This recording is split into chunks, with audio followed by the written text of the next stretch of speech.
Kababayan, ma'am sir, this is Jam the Filipino channel ng inyong pong lingkod. So today is January 12, 26 at tayo ngayon ay papunta dito yan sa may GY Campus Center Lane sa may P Bonifacio Global City po yan.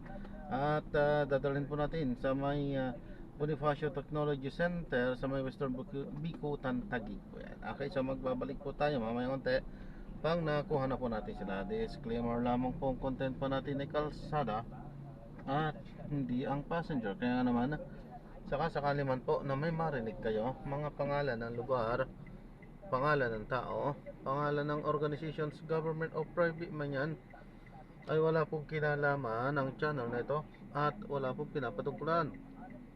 Lahat po ng pinag-uusapan dito ay pawang dito lamang po yan sa loob at wala pong pinapatungkulan sa labas. Okay po, magbabalik po tayo mamayang unti pag nakuha na po natin sila. And Marcos would very well have the absolute authority to ignore certain things and direct it kasi siya nga po yung authority. Pwede niyang i-direct sa ICI na tigil yung investigation siya na walang magagawa yan. Wala kasi hindi independent body. The solution really is to have a more independent investigative body to gather all of these facts. Alam natin wala siyang ngipin, pero taken in relation to the others na merong ngipin by law. Like for example, the ombudsman, yan ang may ngipin. Pero pagka dinala mo dyan ay medyo seryoso mga pieces of evidence, ano naman magagawa ng ombudsman dyan. Pero kailangan yan independent na body. And the ICA is not. And that's the problem with the ICA.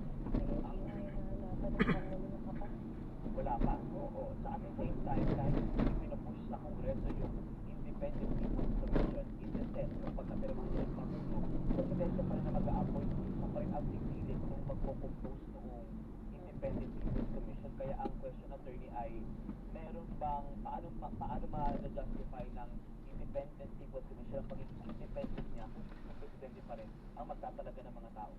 As long as there are, sufficient checks and balances.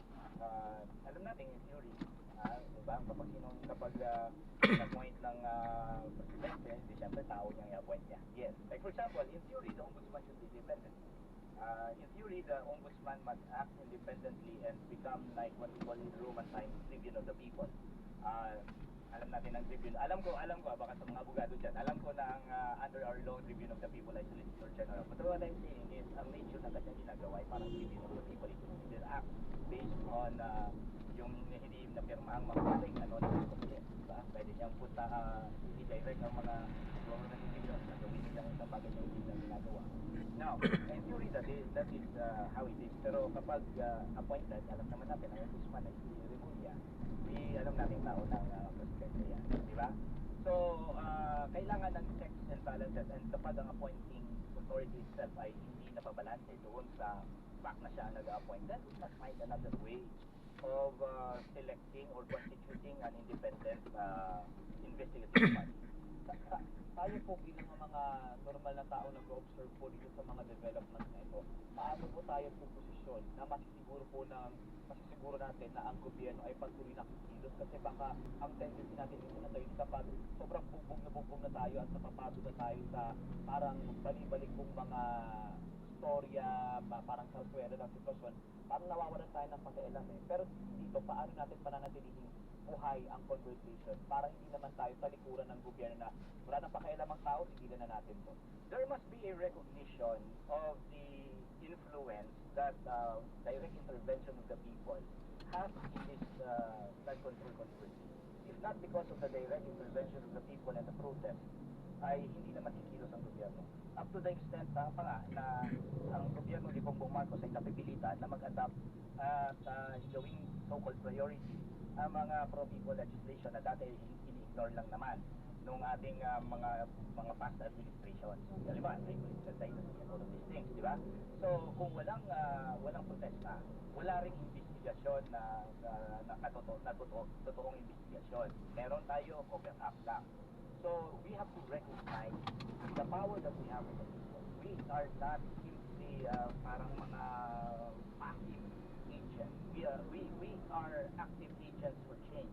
And with that recognition, kailangan wag nating pahupahin ang kaya nating gawin. Huwag nating hupain ang protesta. And I think hindi naman humupa. Sinasabi nila, na-note nila noong September 21, mas malaki ito sa November 30. Well, of course, di ba?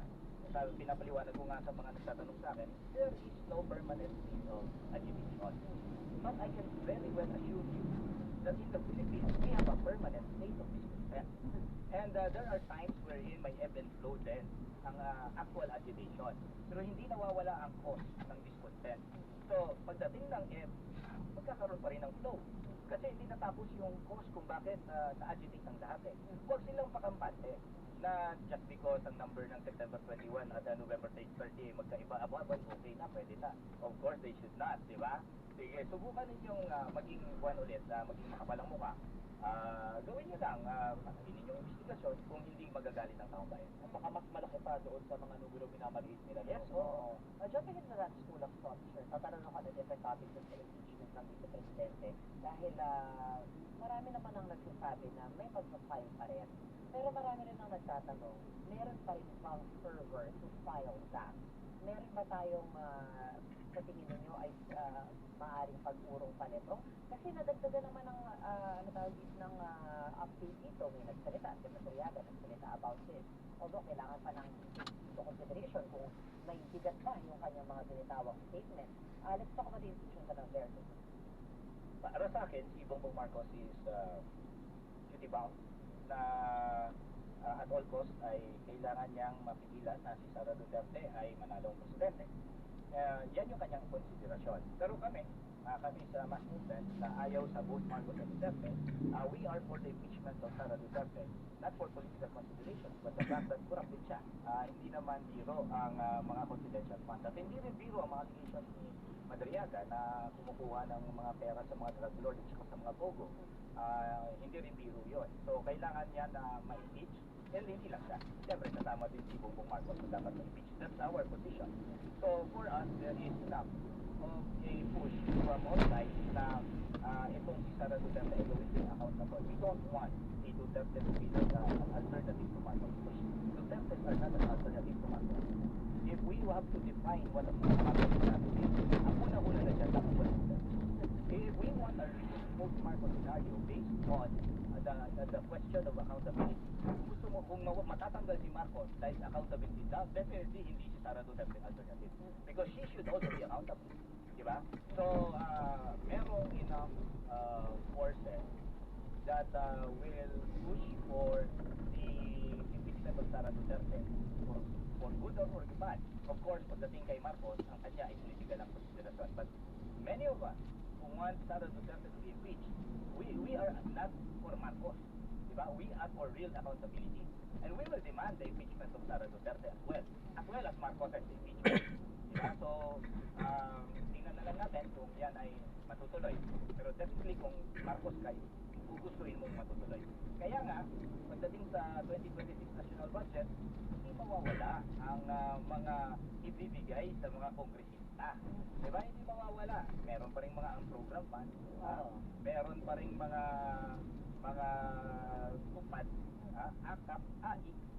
Meron pa rin maip-ip. Babawasan lang siguro, pero they cannot do without it because that's the way for our political dynasties to function. Importante sa kanila ang naghahati-hati sa pera ng bayan. Ikaw dapat. Oo. Pero yun nga talaga mga kapamilya, no? Hindi ito sa pagtingin kung sino mang personalidad yan. Kailangan natin pananagutin yung dapat magsalita sa mga tinatanong sa kanila regarding corruption allegations. Habang usapan natin. Parang sinabi ni Atty. na we have to acknowledge yung power natin. Oo. Tayo sa paniriyan. Tayo nagpapasahod sa inyo, Tayo ang no? bumoto sa kanila. Maaaring sila ang nasa posisyon, pero bottom line, tayo ang nagbigay ng kapangyarihan sa kanila. Tayo rin ang may kapangyarihan, pawigin sa kanila o sinilin sila daan sa mga pananagin sa kanila. Ayan. Kaya, attorney, will invite you again next time with full breakfast na and lodging. Ngayon, salamat sa cookie. Ito ay hindi ko makakain ngayon dahil tapos na tayo, pero kayo yung makakasigurado na iti-take out ko ito. Ilang piraso naman ba yan? Oh, masarap, ha? Marami naman. My heart, my... Attorney, thank you so much for Thank you very much, video. Rika and Christian. Ayan, ang ating focus video na Wala ating pa, manood. pero- Attorney, Ayan, so na-drop na natin sila. Maraming salamat po sa panonood. Hanggang sa muli po, ingat. God bless. Paalam po muna. Pansamantala, tayo ay gagawa na ng ibang video sa ating susunod na mga misyon. Paalam po.